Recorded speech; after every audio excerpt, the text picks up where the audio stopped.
श्रेष्ठ भक्ती.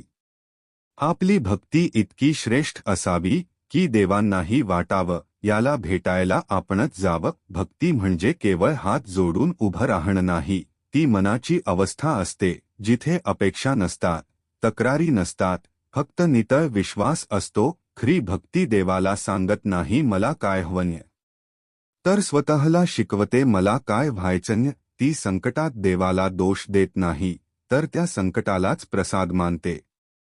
कारण भक्ताला ठाऊक असतं देव जे करतो ते आपल्याच भल्यासाठी.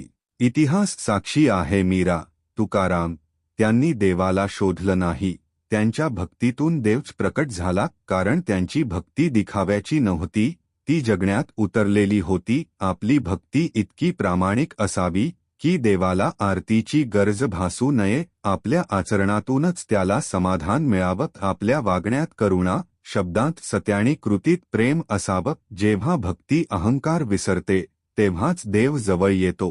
कारण देवाला मोठ्या मंदिरांची नाही, मोठ्या मनांची ओढ असते. म्हणूनच आपली भक्ती इतकी श्रेष्ठ असावी की देवांनाही वाटावं हा भक्त नाही, हा माझाच अंश आहे आणि त्याला भेटायला आपणच पाऊल पुढे टाकावं.